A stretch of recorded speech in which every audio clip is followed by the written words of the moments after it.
love, and that is money. And so when we are trying to really manage these projects, money is going to be the one resource and the one tool that we're going to be able to use that is going to have the most power in order for us to try to get things done. Now, it doesn't always sound nice that we're using leverage of something that's owed to someone else.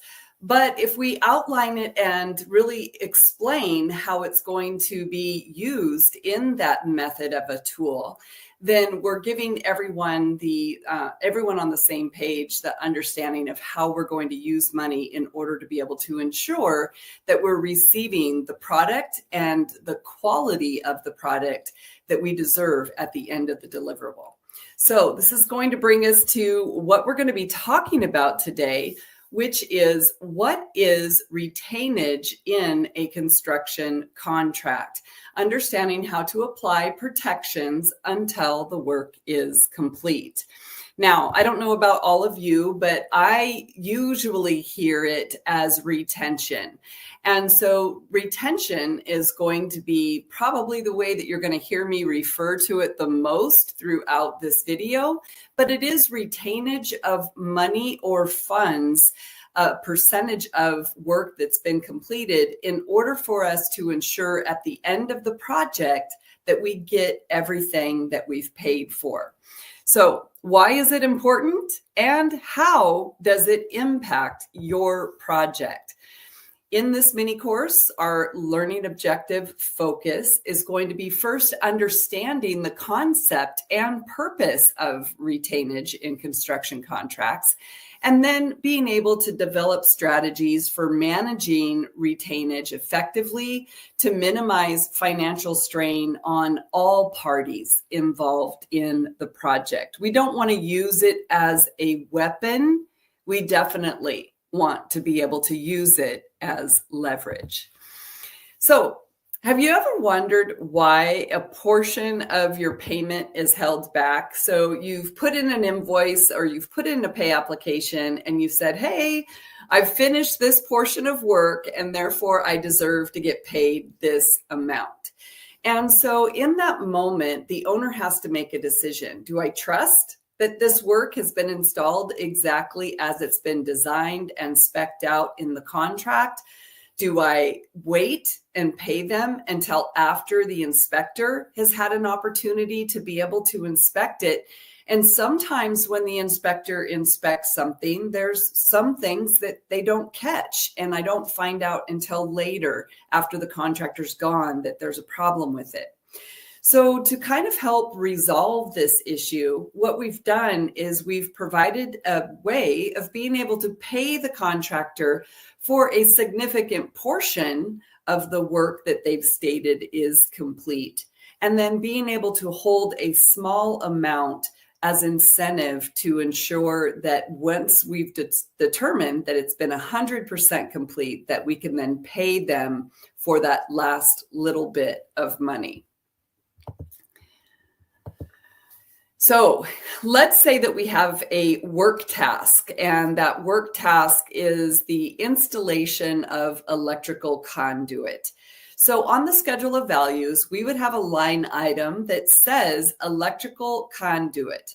And in that, the work complete is valued at $24,770. So the electrician goes in, they get all of that work completed, and they put in an invoice or a pay application to the general contractor or to the owner for the full amount of $24,770. Now, depending on the terms of the contract, retention is going to be held from that amount until the end of the project. So remember, this is why it's so important to make sure that you read those contracts and determine those terms that are in there to ensure that you can continue having the money available to run and complete the project while understanding that a portion of it is going to be withheld from you from the work that's been completed.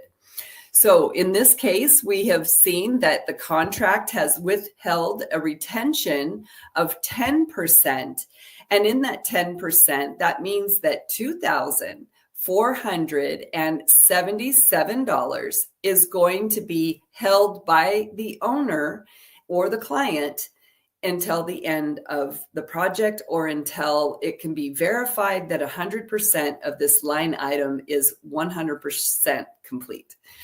And so that means that the amount that's going to be paid out is going to be that $2,293.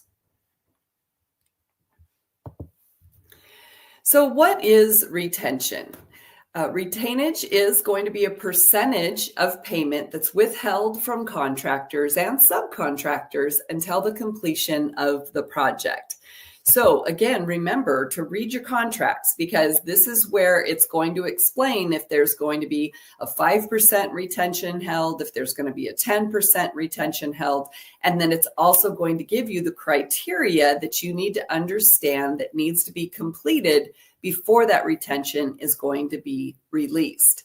Now, remember, sometimes our relationships between subcontractors and general contractors are going to be different than the relationships contracted between a contractor and the construction manager or construction owner of the project. So you could have a contract that requires 10% of the general contractor's retention to be withheld, and then the general contractor will be responsible for withholding 5% from the subcontractor, or whatever that particular relationship has termed in their conditions of their contract. So we've talked a little bit already about why retention is needed, but it is a common practice in construction contracts. And it really is just to incentivize the contractor to make sure that they get that work wrapped up, that they get that work complete. And I know that it's something that we take for granted. Of course, they're going to get it done. It's part of the work. But it's really the little things, right? That's why we're only holding 10% retention. And that retention is going to be kind of a safety guard that if the contractor decides that they don't think it's important enough to come back and finish that 10% of the work, then we want to make sure that there's enough money held in that 10% that could hire someone else to come and finish. So things like putting on a electrical receptacle plate, or patching and finishing some painting that was hit by furniture through the door frames coming in on a project site. These are little tiny things that a contractor just may feel that they've already put the effort into the project, and other people have come in after the fact and have dinged up things that they felt were already complete. And therefore it's only a $2,000 hit on their contract. And so they'd rather just walk away than have to keep coming back and trying to fix things that are being identified. This is why when we do something like called a punch list at the end of the project, we want to ensure that that punch list is as thorough and as complete as we can possibly get it that first time around, because we don't want to keep adding things to a contractor's list. It kind of not only is irritating, frustrating, but it also deflates their momentum for really wanting to be able to please you when they keep seeing things show up just because they're still being required to hang around the project in order to try to retrieve their retention. So retention is used. It's calculated as a percentage of each payment for that individual task item that we see on that schedule of values. It's going to be held back until project completion in many cases. So again, in your contract, in your terms and conditions, it could state the criteria is that this retention is going to be held until this line item is 100% complete. But most of the contracts that I see are going to try to hold on to retention until the project is 100% complete. Now, this really does have an impact, because what this does is over time, you're looking at eventually holding on to 10% of the total contract amount if you're holding on to 10% retention of each individual item. Some of those items have been complete, 100% complete, for a very long time. So it would be hard to argue that there is not some kind of punitive damage in holding on to someone's payment when they've been 100% complete. I'll tell you, I personally have a little bit of a soft spot for this part of the construction industry, because I've worked with construction companies like grading contractors who go in at the very beginning of their job and they complete their finished grading before any of the building trenches are done. And yet their retention for the total dollar amount of their contract is held for 1 or 2 years, or however long that project is. Now, that doesn't really seem fair to me. And also, it's difficult to track. I mean, you don't want to have to be hanging on to something for 2 years. Now, sometimes owners will do that. And part of the reason is because they're getting interest on the money that's being held. And I would argue that that percentage of interest is very low, and keeping good relationships in place is a little bit more important than holding on to retention to a contractor who's clearly 100% done because there's another contractor who has come in and accepted 100% responsibility of now performing their scope of work over the top of someone else. So in that particular example, you would have a finished contractor who's 100% done with finished grading. Then you have the footings of the trench done, and then you have the concrete slab done. The concrete slab has to be 100% complete before erection can start on the structural steel or the framing. And so really, again, you're punishing a subcontractor who's already proven to be 100% complete, and the contractor following has accepted the concrete slab as being acceptable to be able to start the scope of work of the framing.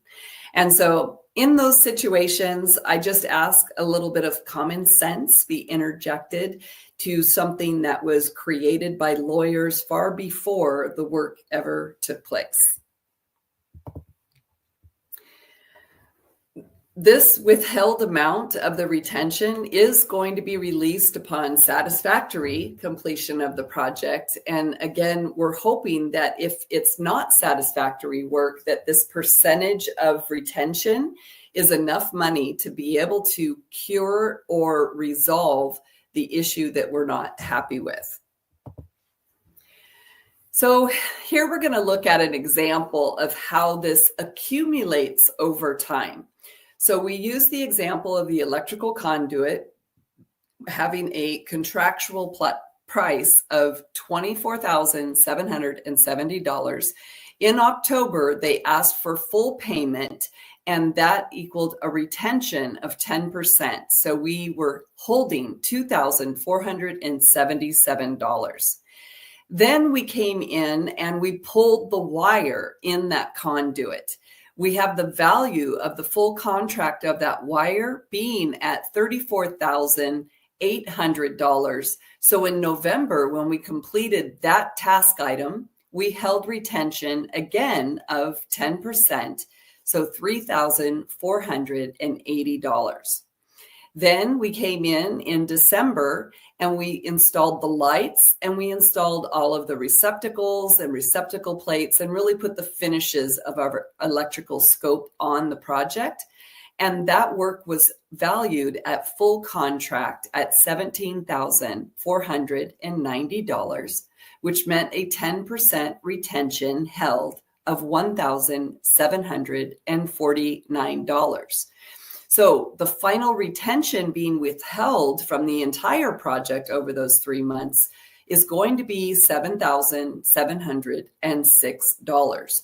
So the hope would be that this dollar amount of $7,706 would be enough to be able to resolve any missing receptacle plates or conduit that wasn't caulked properly, or wire that wasn't terminated and not connected. And so we had to hire an electrician to come back for the day in order to be able to resolve all of these issues. So we could see that if we had hired an electrician for a day to come in and take care of the punch list of these issues, that cost would be far below $7,700. So that's how we're protecting ourselves in ensuring that the work gets 100% complete before full payment has been released and received by the contractor. So how does the action of retention really impact this cash flow? And so financial planning is going to be essential in order to plan for this monetary hold to avoid any kind of cash flow issues. So as a contractor and dealing with lots of construction projects, you just have to understand and recognize, again, the terms and conditions of your contract and be ready for this retention hold on your money so it doesn't come up as a surprise and then leave you short in not having money to be able to purchase